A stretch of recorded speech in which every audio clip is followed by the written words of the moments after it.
It's time to showcase PlayStation 5 on the Samsung Odyssey Neo G7. Hi friends and welcome to Viktors Reality. Today we'll be taking a look at the PlayStation 5 menu. We'll be taking a stroll down Tokyo Town to show you how beautiful and amazing the HDR looks on the Odyssey Neo G7. Ratchet and Clank never looked so good in HDR. This HDR 2000 is really impressive and you can easily see the highlights in this video. We'll get our spook on with Demon Souls and we'll tag along the EDF so we can eliminate some bugs if you make it to the end of the video. All this coming up on Viktors Reality.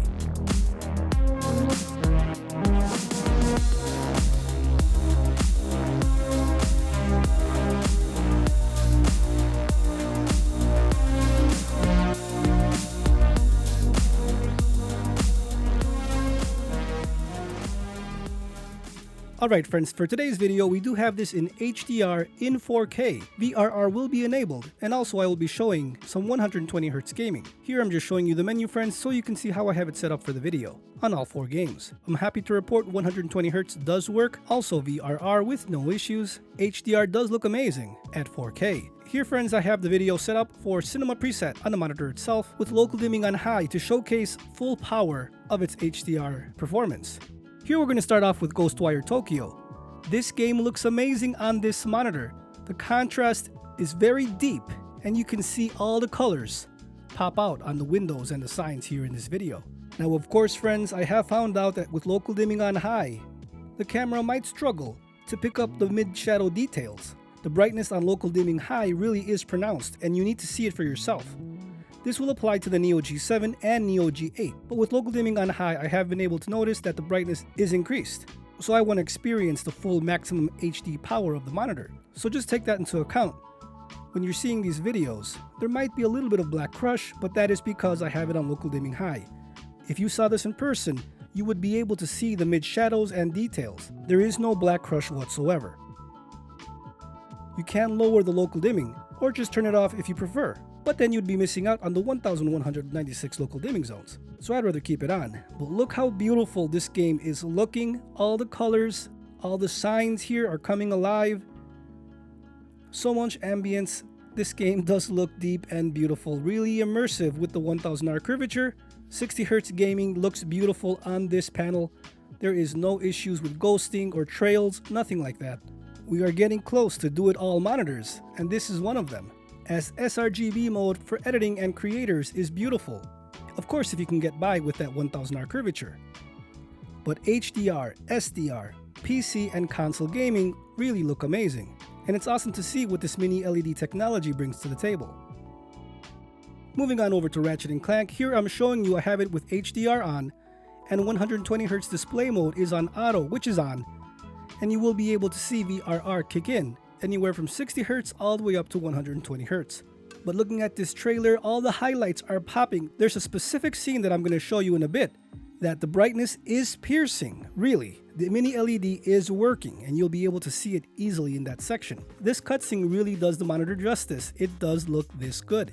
Now friends, I do not have gameplay sound as I do not have this connected to an Elgato, but you can see the beautiful colors, the beautiful contrast. What else is there to say? But it looks amazing. I'm happy with the performance of the panel so far. I got a really good panel, and it all depends when you buy the Neo G7 or Neo G8 or even the OG G7. Once you get a golden or beautiful panel, you will not look back and you will be totally satisfied. But the thing is, I do believe Samsung does have more quality control issues than other brands. But maybe because they sell more, that could be a reason. There's more chance for error. Remember, this is 16:9 content, so this HDR does beat any kind of HDR 16:9 on the AW3423DW. Both monitors do beautiful HDR, but the AW3423DW QD-OLED monitor is specifically an ultra-wide monitor that HDR honestly destroys every other monitor on the planet today. But when you talk about 16:9, it does not wow, it does not look as good as you're seeing here on the Neo G7 or Neo G8.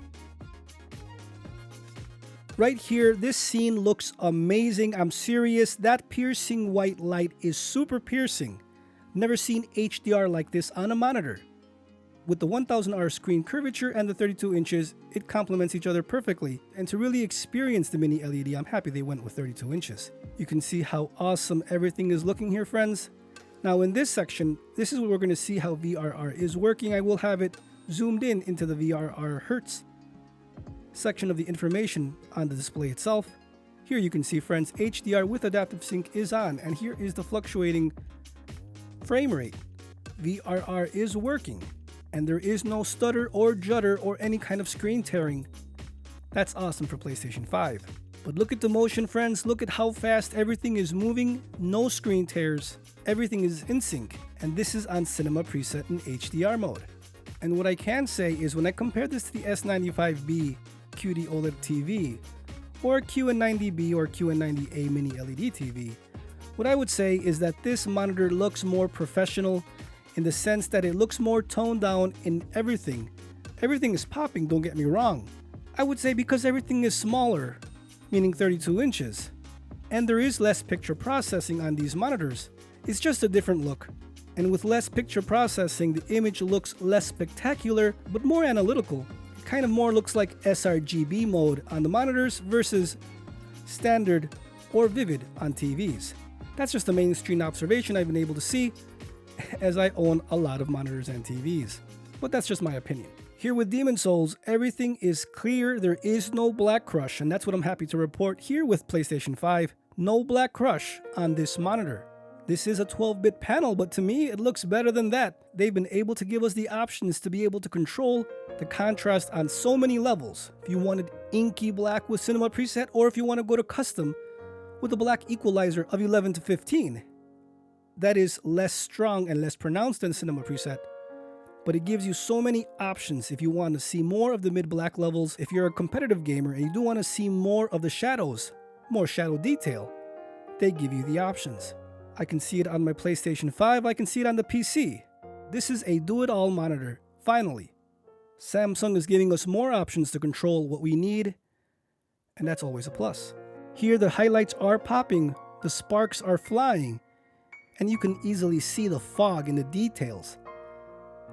Especially when you see those windows where the light is shining in, 5 to 10, 15, 20% white highlight. The white is piercing and blinding, and that's a good thing for HDR, while keeping all the colors in check in HDR mode. I've always said this. In SDR, it looks like crayons, while in HDR, it's more like colored pencils.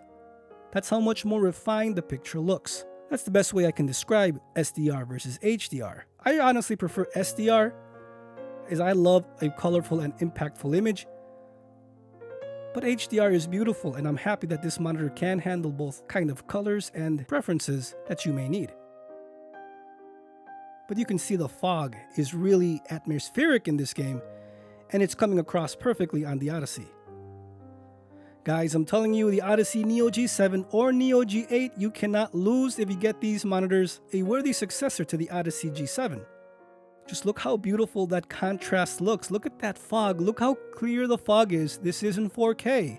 Friends, this is a beautiful monitor. And last but not least, here we're going to help the EDF destroy these aliens. It is a lower res game, but this is a perfect game to showcase how older content may look on this monitor. This game is really low in brightness, but it has a lot of high blooming areas, blooming highlights, I would say. That's a common factor with PlayStation 3 games, or early PlayStation 4 games. But the pixel response here is smooth, it's fast, it's one of the best VA panels on the market today, if not the best. But we will have to test that out versus the Neo G8 to confirm that. But there is no trail, there is no blur, there is no smear. Usually with older content, smear is more pronounced, but you can see right here, from what I'm seeing, regardless of the motion blur that the game has built in, there is no smear. So rest assured, your retro or older content will look amazing on this monitor. The good thing is you can always dial down the saturation, you can higher it or lower it.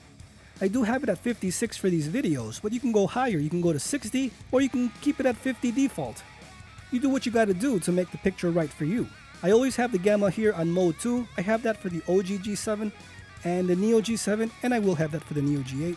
Gamma mode 2 is my preferred preference. And for all these 4 games, I did have this on local dimming high, as these are all in HDR mode. I'm not sure if it switched to HDR mode here for the EDF game, Earth Defense Force, but it looks beautiful. Auto switching with the HDMI does work, and it does work back and forth with the PC or consoles, so that's a good thing. DisplayPort, HDMI, everything works. So friends, I hope you found this video helpful. If you did find it helpful, please leave a like, share, comment, and subscribe if you do want to see more of this beautiful monitor with various games and applications to help you make that awesome buying decision. Let me know down in the comments below what games you'd like to see, and if I have it, I have no problem showcasing it here for you. Thanks friends, stay safe out there, and I'll see you guys next time.